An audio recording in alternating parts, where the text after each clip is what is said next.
Greetings,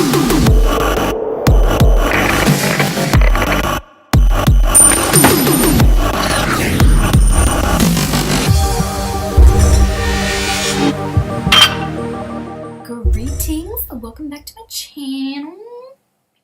I feel weird today. I have control issues right now. Like, I want everything to be perfect, and I'm like, bitch, you're a human being.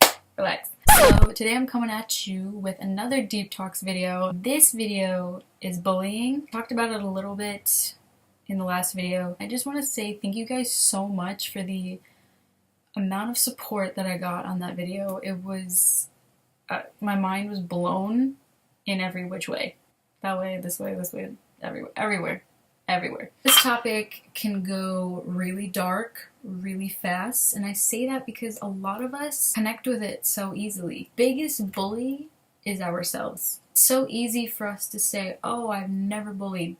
I've never been a bully. But that doesn't include yourself. You either have been bullied, been a bully, or witnessed someone else bullying. It doesn't matter what age you are, what period you are in your life, this is always going to be there. There's always good and there's always bad, and that's where balance kind of comes in. There's only like a few select spots to get to the top. If you always were put on a pedestal, you're kind of never going to appreciate it when you fall. Only those who can persevere will get there. So it really just depends on your perspective on it. When I think about it now, I'm so glad that I got bullied because it taught me how to have thick skin, but also it helped me put myself in a position where I understood how it feels to be weak. I also was put into a position where I bullied, and it all started with myself. The person who decides to bully another human being has bullied themselves. When you don't appreciate yourself, when you don't like what you see when you look in the mirror, you're going to reflect that onto everything else that you come into contact with. First time that I got bullied was Valentine's Day. It was borderline spring, winter, like the weather was so cold. I decided to wear flip-flops that day. Walking into school, I just knew that these group of girls were going to attack me, call me hateful names. They were gonna put things into my locker. I walked past them, they would, whisper things into each other's ear, or they would blatantly tell me exactly what they were thinking in front of massive amounts of people, and it wouldn't stop there. You are constantly a target because I would hop onto my social media, my inbox would be full of hateful messages, paragraphs. You don't want to think about anything else. You don't want to think about how can I fix this. You kind of just learn to accept it. So the use of social media increased bullying. It still does. If you go back to like 2006, 2008, Hollister was a name brand clothing store. These weren't just regular flip-flops, these were Hollister flip-flops. Everyone wore it. If you didn't have it, you weren't considered cool. I was so desperate. I had 5 items of Hollister clothing, and I remember because I begged my parents to buy it for me, and they were struggling so bad with money, wanted to fit in, and I thought that the only way that I could fit in was by wearing Hollister. And I would wear these flip-flops any chance that I got. I just thought I just felt cool, I wore those flip-flops, jeans, I think a tank top, and the main item that I got bullied for, which was satin scarf, and it had hearts on it. I was walking past these group of girls, and I felt them looking at me, but I didn't want to look back at them. So I just heard someone say, "What kind of scarf is that?"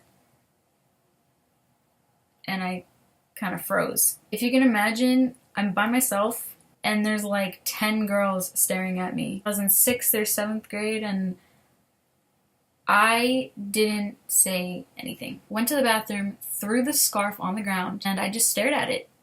I was like, this is where it all begins. And this is the mindset of someone who's bullied. You don't want to question other people.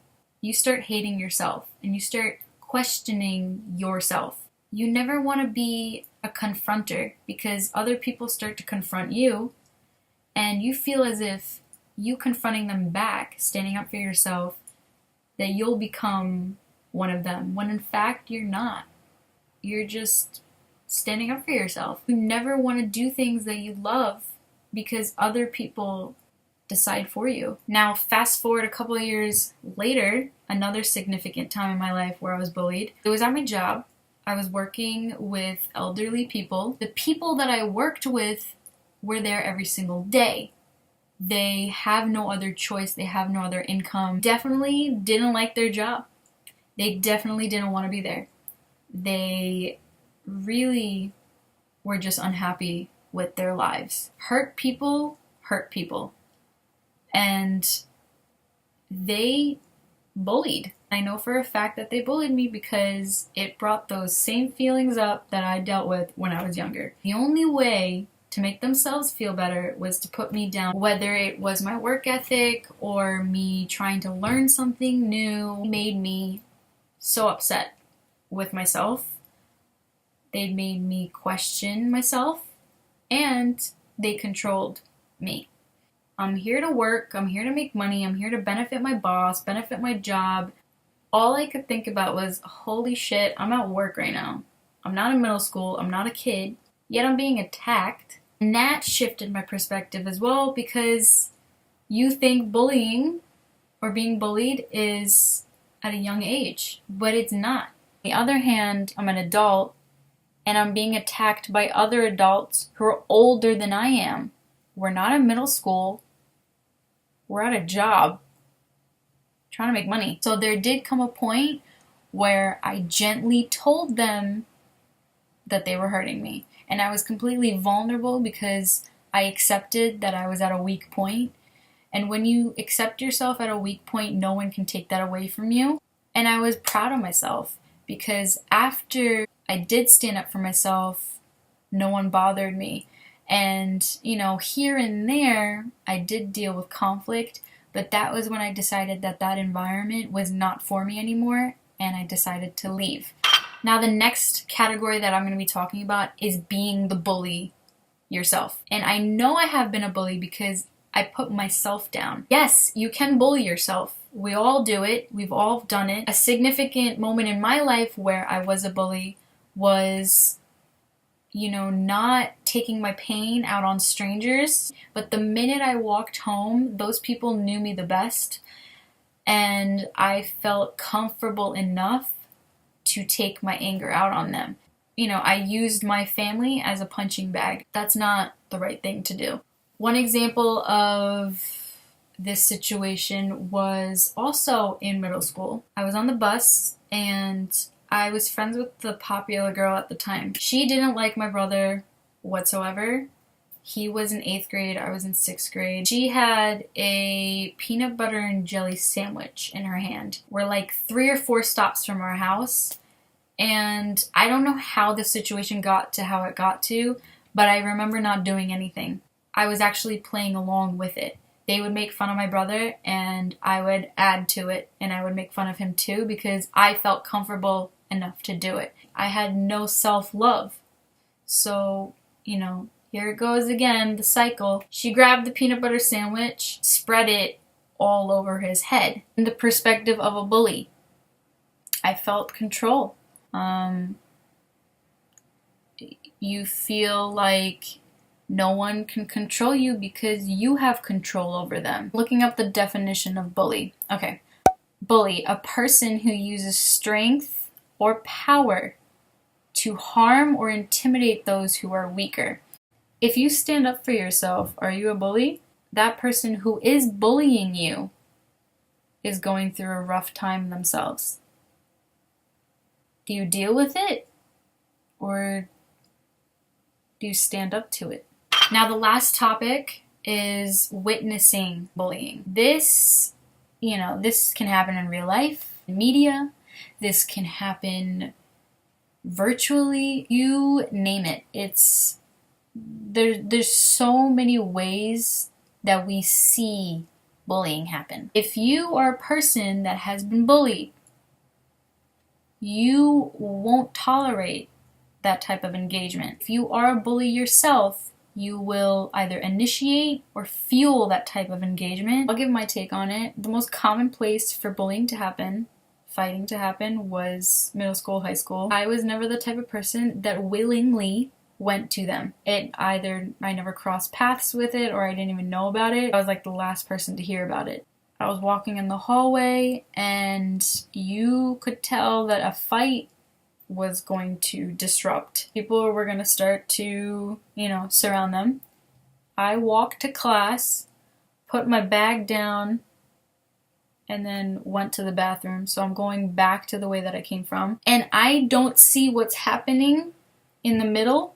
I see what's happening on the outside, because I already know what's happening on the inside. My only concern was, what are the people on the outer skirts going to do about what's happening on the inside? Honestly, I'd be really surprised if someone told me that they've never been bullied, that they've never bullied themselves, or they've never witnessed it, because that's crazy talk. That's irrational. I remember going back to class, all people could talk about was the fight. We are entertained by bullying.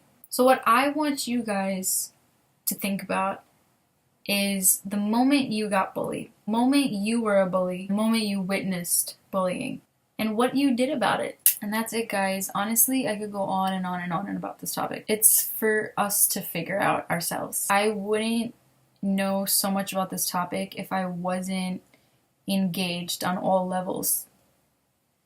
You get me? Like, if I hadn't been bullied, been a bully, witnessed it. Being bullied requires patience, it requires self-love, and it also requires courage to stand up for yourself. Being a bully also requires you to have self-love and self-reflection and have empathy for other people. There's no doubt in my mind that you have to ask for help, and you have to know your limits, as well as witnessing bullying. You have to be a strong person to be able to stop something like that.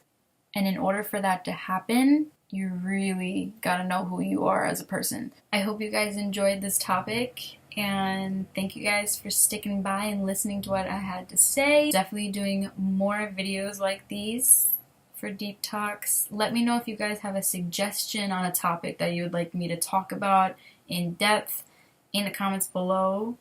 That would help me a lot. There's so much we can learn from ourselves. I always say pain is your greatest teacher. And with that, I'll see you guys later. I hope you guys have a good day, night, wherever you guys are in the world. And I'll see you guys next time. Bye!